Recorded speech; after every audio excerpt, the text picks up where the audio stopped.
Bonjour, Claire de Vlemings, coach pour personnes autistes Asperger. Nous avons vu dans la vidéo précédente comment nous pouvons nous fixer des objectifs que SMART, et que j'ai même appelé SMARTES parce que j'ai ajouté 2 lettres. Et aujourd'hui, nous allons voir comment nous pouvons traduire ces objectifs en action. Parce que si vous ne planifiez pas des actions associées à vos objectifs, votre rêve va rester ce qu'il est, un beau rêve. Alors, traduire un objectif en action, ça peut s'avérer un peu compliqué pour une personne Asperger, pour 2 raisons principales. La première, c'est le biais du détail, et la deuxième, ce sont les fonctions exécutives. Le biais du détail, tout d'abord.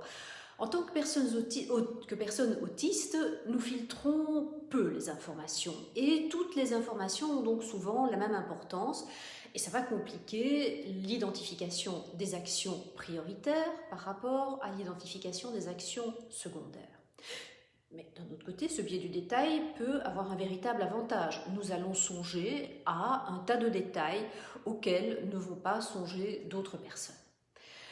Puis, un certain nombre de personnes autistes ont également des problèmes avec les fonctions exécutives. Et donc, elles ont des difficultés pour se mettre à travailler, elles ont des difficultés pour rester concentrées, elles ont des difficultés pour s'organiser. Et donc, quelle va être la solution? La solution va consister dans la mise au point d'une méthode pour traduire ces objectifs en action.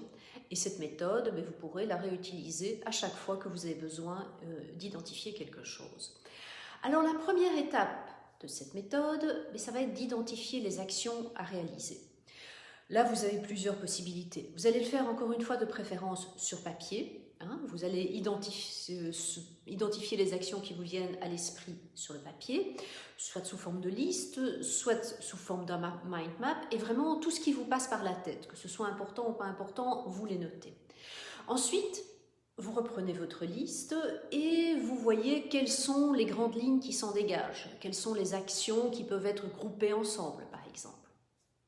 Si cela reste compliqué pour vous, vous avez 2 autres possibilités. Soit vous en parlez avec quelqu'un qui va vous accompagner dans ce processus.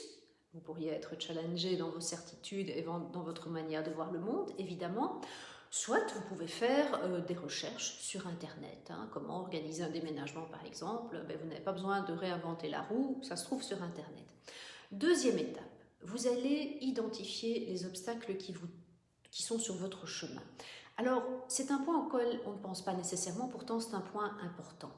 Et c'est vous posez la question, comment vais-je concrètement gérer mon objectif?